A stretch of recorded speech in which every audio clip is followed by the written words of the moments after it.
Magandang umaga po, magandang hapon sa inyong lahat o magandang tanghali.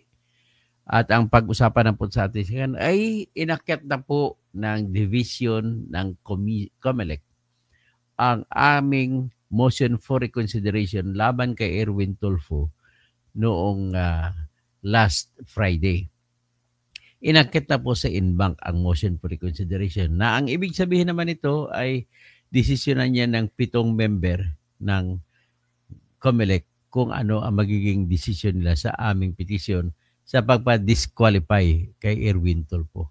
So, we hope na mananaig po ang katarungan sa totoong kwento lang po ng buhay na kung magiging totoo lamang sa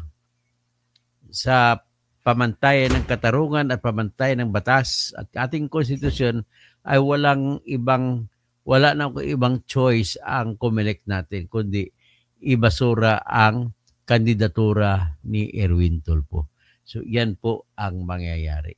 So ngayon, ladies and gentlemen, ay ang hinihiling ko lang po sa inyo na sana magdasal kayo lahat para naman maatim natin ang katarungan sa sitwasyong ito. Pigilan po natin sa pamamagitan ng dasal na magbubuto yung mga mga COMELEC commissioners na ibasura ang kandidatura ni Erwin Tulfo at hindi na siya dapat payagan makatakbo at babawiin yung pagproklama sa kanya na bilang nanalong senador. Diyos ko, isang falsifikador, isang certified na sinungaling, certified na nag-imbento ng mga papel na peke, nag-imbento ng mga birth certificate na peke, ay magiging senador ng bayan. Paano yan? Yung sabi pa ni Attorney Virgil Garcia na nagreklamo, kung yan ay tatawagin mong honorable, na ang ginagawa ay dishonorable, ay ano ang magiging silbi sa ating bayan? Magiging katawa-tawa ang Pilipinas sa buong mundo na kung saan nagpaupo ito ng isang tao na maging senador ng ating bayan na hindi naman siya Pilipino. Yan po yung katumbas niyan kung hindi na pala tanggalin ng COMELEC si Erwin Tulfo.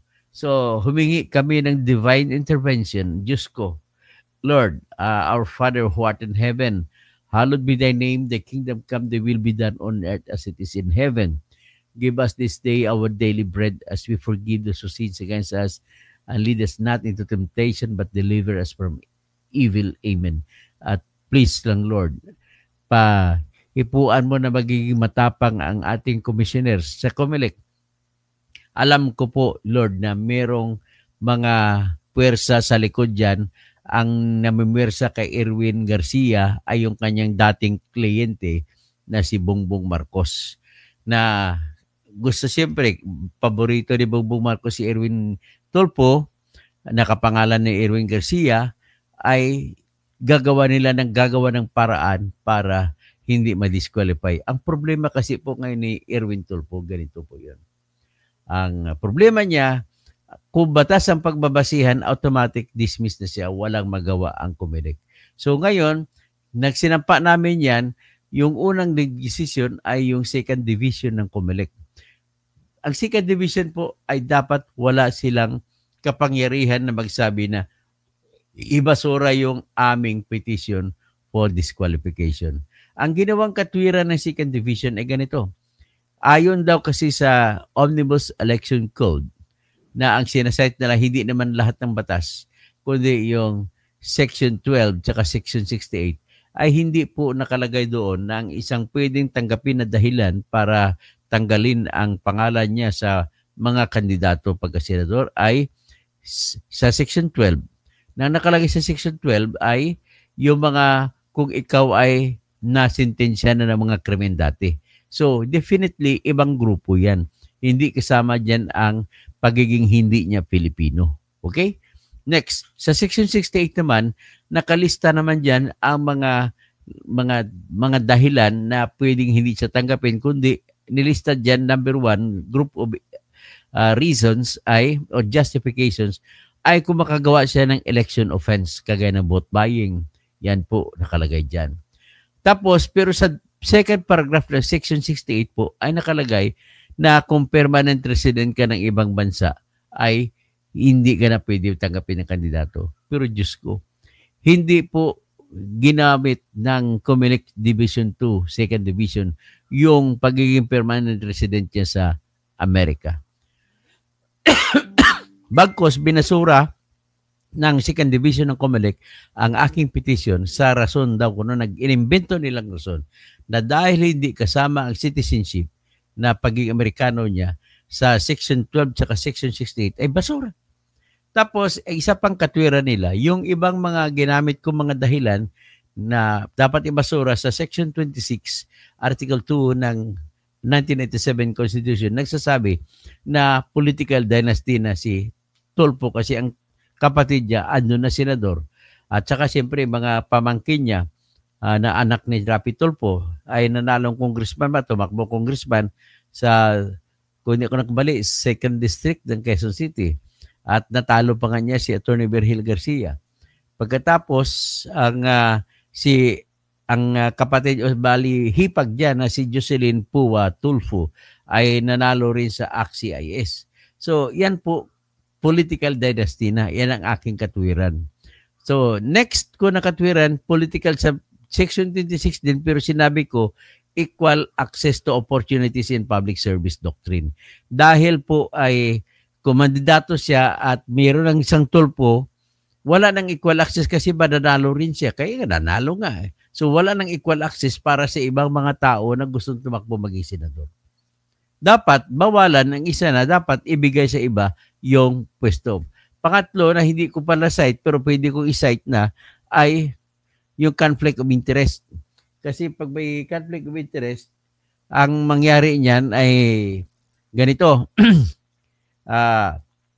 Senador na si Erwin, senador pa si Rapi, ngayon kung may bagay silang pag-usapan, tutulungan. So wala na silang independent mind sa isa't isa. Kailangan kasi bawat senador ay independent minded.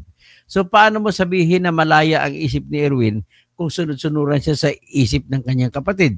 So mawawala ngayon yung sustansya kung ano pa naging senador ka. Kasi binuo po ang Senado para kung saan ang mga kasapi nito individually ay magiging malaya sa isa't isa sa kaisipan at walang ibang maka-impluwensya. So, siyempre, pag kapatid mo yun, may impluwensya siya. In the same manner, ganon din ang impluwensya ni Mark Villar kay Camille Villar. In the same manner, ganon din ang impluwensya ni Alan Peter Cayetano kay Pia Cayetano. Or si Pia Cayetano pa kay Alan Peter. O si Camille Villar kay Mark Villar. O si Jingo Estrada, ganon din ang impluwensya niya sa kanyang kapatid, na mas kababatang kapatid niya, nakabatang kapatid na si JB Ercito. Ganon din si JB Ercito, pwede niya ring impluwensyahan si Jinggoy. So, iyan na po ang ating kongreso sa ngayon, sa Senado. Dapat hindi yung mangyari na may conflict of interest. So, may isang issue, gusto halimbawa ng bayan, malaya ka makaboto, hindi ka na malaya makaboto kasi sumusunod ka sa kapatid mo. Kaya yan po ang aking sinasabi dyan, conflict of interest, which is the effect of the prohibitions na sinabi sa Section 26, Article 2 ng ating Constitution. Sa political dynasty kasi nakalagay ang buong paragraph. Diyan ay the state shall guarantee equal access to opportunities in public service and prohibit political dynasties. Right? Ibig sabihin, political dynasties, intindido na natin lahat yun. Kaya lang may dinugtong as may, hindi naman as shall be defined by law, kundi as may be defined by law. Kung as shall, yun, pag walang batas na nagsasabi kung paano ang definition ng political dynasty ay hindi ako pwede magsampa ng kaso karon. Pero dahil ang sinabi, hindi naman as shall, kundi as may be defined by law. Ibig sabihin po, hindi na kailangan ang definition na ibibigay ng Kongreso para maipatupad yung political dynasty policy o doctrine ng ating Constitution. Okay? So, ang kasunod ko na dahilan doon ay na binasura naman ng COMELEC ay sabi ko, nakalagay po sa Section 1, Article 21, Section 1, Article 11 ng ating Constitution that public servants must render utmost responsibility integrity, loyalty, and efficiency in government service. So, ngayon, paano ka makapag-produce ng efficiency kung si Erwin Tulfo ay hindi siya aral sa batas? Kailangan aral siya sa batas para malaman niyang proseso kung paano gumawa ng batas. Okay?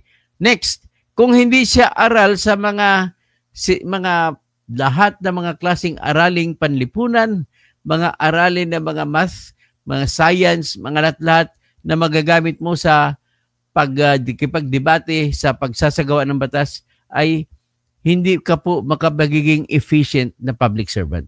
Kaya dahil wala po siyang pruweba, wala siyang pinakitang pruweba na siya ay capable na magtrabaho ng senador, ay dapat i-disqualify siya. So, hindi yan ginalang ng, ulitin ko lang, hindi ginalang ng COMELEC, kundi ang ginalang nila ay sinasabi lang nila, hindi po kasama yan sa naka-enumerate. So, kaya binasura. So, isa pang aking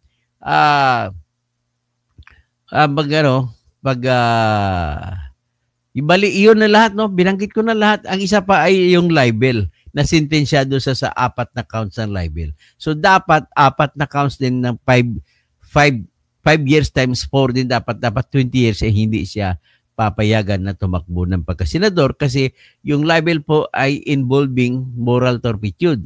At sinabi po sa Section 12 na kapag may nasintensya ka sa criminal case na may moral turpitude ay hindi ka pwedeng tumakbo at ang pagbabawal ay tatakbo sa loob ng 5 taon. At kung 4 na libel, sinasabi ko dapat 20 years din ang pagbabawal. Hindi lang kay 5 taon. So, okay?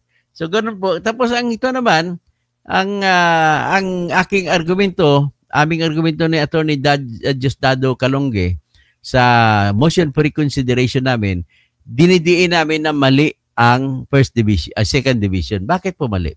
Kasi po, una, nakalagay po mayroon pang Section 64 sa Omnibus Election Code na nag-uutos na walang sinumang na mahalal, walang sinuman ang mahalal sa sa tinatawag na pagkasenador kung siya ay hindi natural born Filipino citizen.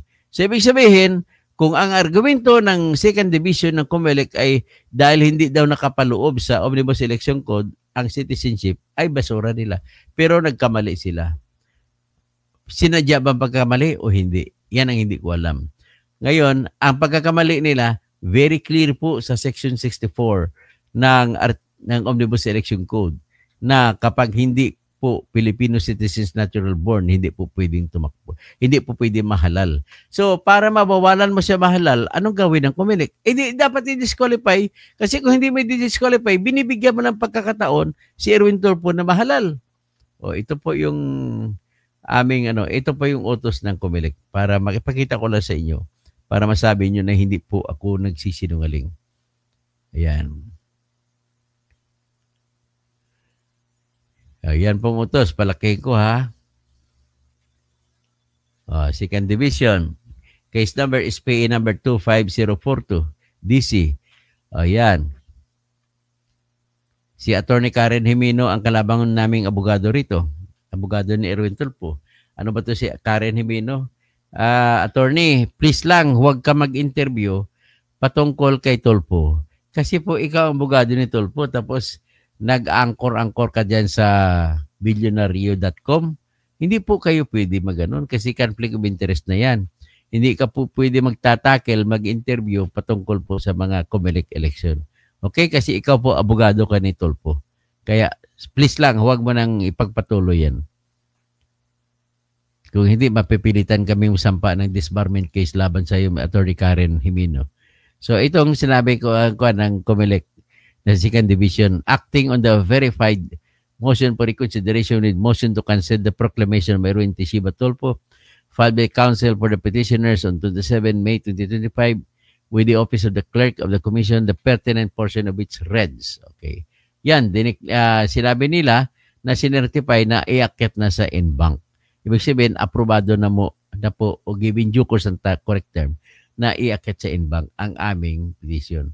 Ngayon, ito naman po, gusto ko lang masilip ninyo kung ano po ang takbo ng aming petisyon. Ito po yung petisyon namin ni Atty. Dado Calongge. Ito, share screen. Yan. Palakihin natin. Ayan. Nakikita nyo ba? So, yan. So, dyan nakikita, ang sabi namin ay the petitioners through counsel respectfully move the Honorable Commission in bank to reconsider the resolution of the Second Division dismissing the petition. Timeliness on 22 May 2027 at 4:13 p.m. The undersigned received a copy of the challenge resolution. The 5-day period to challenge the same through a motion for reconsideration with the Commission in bank ends on 27 May 2025. Thus, the filing of this motion today, 27 May 2025, is timely. So the grounds, the resolution is contrary to the law and the constitutional law, which consists of the following. Number one, admission that he lied when he used the fake name Eric Sylvester Tolfo is substantially the same as a conviction to a crime of falsification, which is moral turpitude.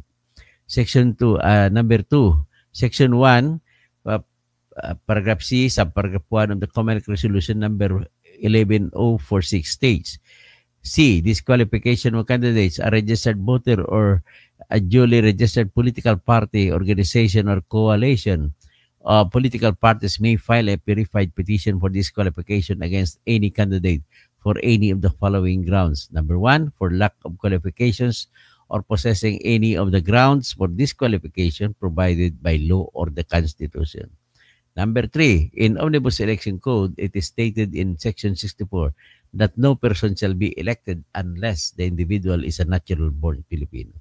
Number 4, Section 68 of the Omnibus Election Code also includes permanent residence in other country as a disqualification, which is just similar or close to being a citizen of that foreign country. Number 5, that the grounds used are not for other remedies but only for the remedy of a petition for disqualification. The discussions, conviction to a crime of falsification. Erwin Tisiba Tolpo admitted that he lied when he declared as a Filipino citizen in his certificate of candidacy. That is because he wrote in his COC that he is a Filipino, but his submission to the Commission on appointments, when he became a representative of the AXI's party list, that he was forced to admit he was a holder of U.S. passport under the name Erich Sylvester Tolfo. Number 4, this is a substantial compliance for him to be disqualified under Section 12 of the OEC. Number 5, what is sought to be avoided by the OAC in requiring conviction in Section 12 is only to ensure that the law is without doubt disqualifying a person guilty of dishonesty as a crime. He admitted his guilt to this crime when he voluntarily submitted his answer memorandum and when he submitted his necessary papers for his appointment to the post of the SWD Secretary. The admission of committing a crime is therefore substantial compliance that persons guilty of crimes mentioned are indeed without doubt guilty. To admit having committed a crime is also substantially convicted of the crime admitted. The actual conviction by the court is no longer necessary because the purpose is to use the fact for an administrative case like this where only substantial evidence is required. Admission of having committed a crime of falsification is the same as having been convicted in a court where conviction is normally promulgated. It does not need the filing of a case in court and the decision promulgated if the person has already admitted having committed the crime when stated in his COC he is a Filipino. He committed another crime of falsification when he misrepresented to be a Filipino when he occupied the post as a nominee of AXIS party list and when he entered the office of a representative of AXIS. Number 13, also the admission in his answer memorandum that he faked the name Erich Sylvester Tolpo is substantially the same as a conviction to a crime of falsification, which is moral turpitude. Okay? So erroneous to say that the disqualification written in Omnibus Election Code, the Constitution are allowed by COMELEC Resolution number 11046. Number 14, we agree to the statement of the second division of the Commission that Section 12 and Section 68 of the Omnibus Election Code do not include in their enumeration a ground of lack of Filipino citizenship, violation of equal access to opportunities for public service clause, political dynasty, and lack of academic qualification for the position of senator. Number 15, but we do not agree that these disqualifications, A, lack of Filipino citizenship, B, violation of equal access to opportunities for public service clause, C, political dynasty, and D, lack of academic qualifications for the position of senator are not included because it is no less than the COMELEC Resolution number 11046, Section 1, Paragraph C, Subparagraph 1, that clearly includes all kinds of disqualifications in the law and the Constitution. So Section 1, Paragraph C, Paragraph 1 of Resolution number 11046 reads, C, disqualification of candidates, a registered voter or a duly registered political party, organization, or coalition of political parties may file a verified petition for disqualification against any candidate for any of the following grounds: for lack of qualifications or possessing any of the grounds for disqualification provided by law or the Constitution. So, pinupunto namin dito, mismo yung Section 1 ng pinasa na resolution ng COMELEC ni 11046 ay nagsasabi na kasama ang disqualification grounds na citizenship. Ganun lang ko kasimple. So, number 17, now it is very clear that Section 3 of Article 6 of the Constitution clearly says, Section 3, no person shall be a senator unless he is a natural-born citizen of the Philippines and on the day of the election is at least 35 years of age. So, number 18, how to implement this command in the Constitution? Number 19, it is by means of prohibiting a person who is not a Filipino or not a natural-born Filipino from running in any elective post or by disqualifying the person from becoming a candidate in any elective position. Number 20, it is the obligation of the COMELEC to implement this mandatory command of the Constitution. Number 21, there is no dispute that Section 3 of Article 6 of the Constitution is included in Section 1 C1 of COMELEC Resolution number 11046. In the same manner, the violation of the equal access to opportunities for public service clause is a constitutional law written in Section 26 of Article 2 of the 1987 Constitution, hence included in the remedy of disqualification by virtue of Section 1, Paragraph C, Subparagraph 1 of the same COMELEC Resolution number 11046. Number 23, likewise, political dynasty is a constitutional law written in Section 26 of Article 2 of the 1987 Constitution, hence included in the remedy of disqualification by virtue of Section 1, Paragraph C, Subparagraph 1 of the same COMELEC Resolution number 11046. Also, lack of academic qualifications for the position of senator is required for any public servant, including elective officials, to render service with utmost responsibility, integrity, loyalty, and efficiency. A person who has no academic qualification for the work to be done can never be capable of rendering utmost efficiency. And if he is uneducated, he can never know the meaning of or how to be served with utmost responsibility, integrity, and loyalty. In the same manner that all other provisions of the Omnibus Election Code that prohibit a candidate from running for other reasons are deemed included in the remedy of disqualification set forth in Section 1, Paragraph C, Subparagraph 1 of the same COMELEC Resolution number 11046. So Section 64 of OEC or Omnibus Election Code. Now let us go to Section 64 of the Omnibus Election Code, which states, Section 64, qualifications for members of Batasang Pambansa. No person shall be elected member of the Batasang Pambansa as a provincial, city, or district representative unless he is a natural-born citizen of the Philippines and on the day of the election is at least 25 years of age, able to read and write, a registered voter in the constituency in which he shall be elected. Okay? So, next, number 29, like Section 12 and Section 68 of the OEC, Section 64 is also prohibitory. In Section 12, it states that no person declared by competent authority as insane or incompetent, or has been sentenced by final judgment for crimes stated therein, or sentenced for an offense with more than 18 months of imprisonment, or sentenced for crimes involving moral turpitude. Number 31, the command in Section 12 is stated in the same manner as the command in Section 64. Number 32, in Section 12, it states, shall be disqualified to be a candidate and to hold any office. In Section 64, it orders no person shall be elected unless he is a natural born citizen of the Philippines. The only way to obey the order is to disqualify a candidate to avoid the possibility of getting elected. And when the Comelec allowed Erwin Teshiba Tolfo it allowed him to get elected. Worse, the Comelec violated Section 64 in the worst manner by proclaiming Erwin Teshiba Tolfo as an elected senator. Section 68 includes permanent residence akin to citizenship. His being a member of the U.S. Army is sufficient to qualify him as a permanent resident of the U.S. Immaterial. He used other name because he personally enjoyed the same. Section 68 of the OIC states, okay, inulit lang. Next, it is clear that Section 68 commands any person who is a permanent resident of or on an immigrant to a foreign country shall not be qualified to run for any elective office. Number 39, Erwin Sylvester Torpo, who is the same as Erich dapat yan, admitted he had been a member of the U.S. Army since 1988, so that he is treated as a citizen of the USA or at least a permanent resident there. The remedy being used is only for disqualification. After proving above that the grounds used are proper for the remedy of disqualification, it follows that this petition did not include grounds for other forms of remedy. The conclusion, it is clear that the Commission in bank has no option but to disqualify Erwin Teshiba Tulfo as a candidate for senator.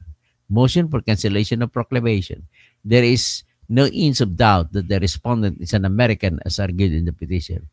Number 44, it is unacceptable to elect an American and to allow an American to sit as a senator. Number 45, power cannot be presumed. Hence, number 46, hence it is obliged. It of citizen of Erwin Teshiba Tulfo, it is the obligation of Erwin Teshiba Tulfo to prove and by clear and convincing evidence that he is a Filipino for him to be vested with the powers of a senator. We adapt the arguments and the factual statements we made in our petition. It is without doubt that Erwin Teshiba Tulfo is an American. Okay, this is because Erwin Teshiba Tulfo is one and the same person as Richard Mr. Tulfo, a name that he invented in the certificate of live birth he falsified to show he was born on December 30, 1965 in Hawaii. The fact he actually enjoyed all the privileges, benefits, rights, and share of the wealth of the USA. Using the name Erich Sylvester Tulfo does not make Erwin Teshiba Tulfo a Filipino either. If he can be considered as a dual citizen, he should have executed an affidavit of renunciation of the U.S. citizen and that he must submit to the U.S. government through the U.S. Embassy in Manila. It was not enough that he surrendered on June 27, 2022, his U.S. passport and American SSS card. By taking his oath as a member of the U.S. Army, he actually and personally renounced his Filipino citizenship, although through the use of the name he faked. What is important is that he did all acts of U.S. citizenship in his personal capacity. The use of Rachel Mr. Tulfo is just an accident that he chose the same name in inventing one. He also had the audacity to lie on his Facebook and YouTube channels by saying he was merely a Tago and Tago Filipino in the USA. Joseph Ejercito used the name Joseph Estrada and it refers to one and the same person. When Joseph Estrada was elected president, he used the fake name as the president, although his official name is Joseph Ejercito. Number 59, when Joker Arroyo was elected senator, he used that name as his official name, although that is not his name. When Bong Revilla was elected senator, he used that name, although his real name is Jose Maria Mortel Bautista. The examples are many to show that the accident of using a separate name does not matter because what matters most is the person referred to enjoyed all the perks that go with the status generated by the name. So the prayer, so kailangan i-declare siya na disqualified. So I hope so, naintindihan yung English ko. So he had a US passport acquired through fictitious papers. Ano na po, proven na po yan. Ibig sabihin, punong-puno na po ako ng pruweba. So the next job is the job of the COMELEC to declare him as not qualified to run. So announced US cases po niya, dismiss sa lahat ng pending pa. Hindi, iba may nagsampa ng kaso sa kanyang iba, pero na-dismiss yun. Ito sa akin, bago po ito. Hindi po ito na-dismiss. Then antayin po natin yung maging resulta ng COMELEC Bank. Happy blessed Sunday, everyone. Si Jomar Villanueva. Pera-pera lang yan, dadalhin sa ICC. Total, inutil naman batas natin. Tapos Regine Ford, kung talagang may ground sa disqualification, dapat ay sundin pa rin ang mata ng batas. Okay?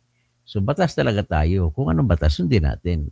Ranger Baldemoro Jr., Doc Engineer Toto, pwede po ba na ma-disqualify samantalang na proklama na pwede pa rin po at i-deklara na ng COMELEC na ikansela ang proklamasyon.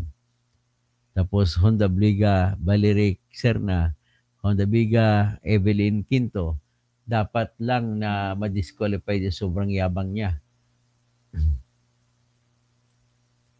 Tapos Art Flores, abangan natin. Bog Sadam, good news po yan.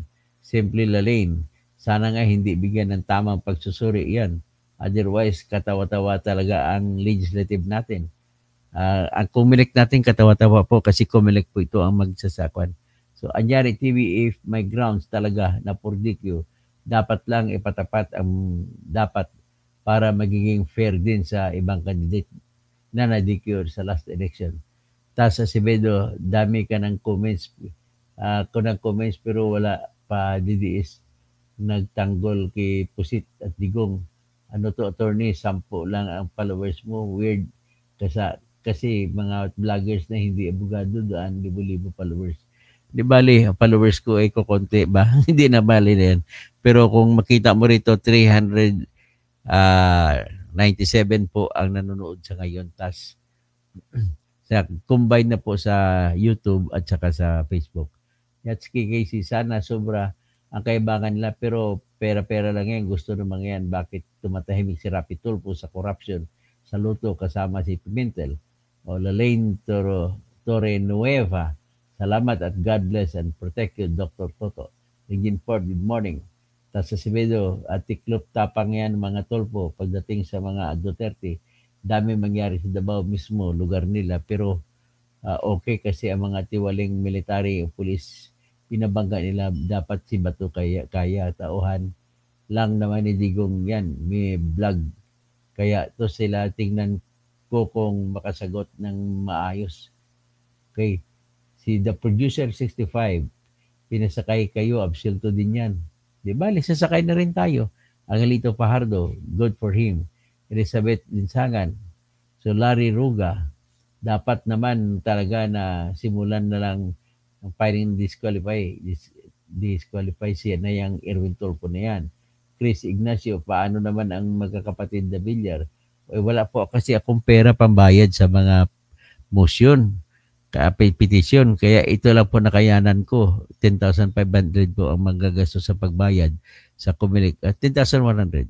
So wala pa akong pera. Sa totoo lang, ako, kasi natanggalan ako ng lisensya ng Supreme Court, hindi ako makapagpunta-punta ng korte at hindi na ako pwedeng kumita. Robert Toler, matapang po kuno ang COMELEC kasi sa disqualified agad yung mga mahinang tao na walang laban. G.O.R.M. good AFP. So, Sir Doc Engineer Toto. So, anyway, si Romulo Ison, tumawag, natakot ako sa impeachment. Salamat, Sir Toto. Tisa Miguel, nood ako busy pa. Joey, kung madidisqualify po, Basitol po, ibig sabihin pang 13th na senator ang maupo. Yes, pang 13th po si Ben Tulfo. Wala tayong magawa. Ang pang 13 si Ben Tulfo, kapatid. Si John Suarez, ayusin na dapat ni BBM ang 3 taon niya na matira at huwag para politika na at tiro sa mga Duterte. Simply Lalaine, bigyan ng tamang pagsusuri. Tama po kay Attorney COMELEC ang nakakatawa. Jan Suarez, kasi subscribe na po kayo dito. Kaya subscribe na po kayo dito, sabi ni Jan Suarez. Rafi Tulfo Polandet, hindi naman paramihan ng aayon ang basihan ng hustisya. Vicente Ferrer, hindi makuha sa dasal ang inbang. Suicide bomber ang kailangan. Huwag naman masyado kang naman malupit, Vicente Ferrer. Serki Tracking Service, mas matibay lang kung ang kuwaranto. Alam mo, ang kuwaranto ay hindi pa natin maipile sa ngayon dahil hindi pa siya nagpapasok sa opisina. Hayaan nyo po, kapag i-deny pa rin ng COMELEC, mapipilitan po ko maghanap ng pera para maisampa ang kuwaranto sa Senate Electoral Tribunal. So, Elfren Anino Guhilde, tapos si Regine Ford, hanggang dyan na lang po. Maraming salamat po. Paki-share po ito. Paki-donate naman po sa akin para may pambayad po ako sa pag mag-file ng petition for kuwaranto, may panggastos ako. Paki-donate na lang po kung magkano man maibitutulong ninyo kasi ina-anticipate ko na i-deny ito ng COMELEC. So, tatakbo ako sa Senate Electoral Tribunal.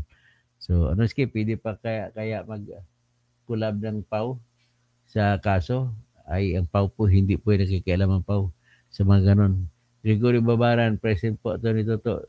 Late nga lang, okay lang po yan. So, Jan Suarez, ayusin na dapat ni BBM. Okay? So, si Gregorio Babaran. Si Romulo Ison, sir, tatawag po ako sa iyo ngayon na po. Maraming salamat po sa lahat at pakishare naman ito para maraming makapanood at maraming makakaalam kung ano ba talaga ang issue sa ngayon. So, sabi na Denville Ilacion, there are people working against the interests of the nations. It's essential to be cautious and vigilant about the actions of those in position of power. Jan Suarez, mga ka-DDS, subscribe na kayo dito kay Dr. To. Yun.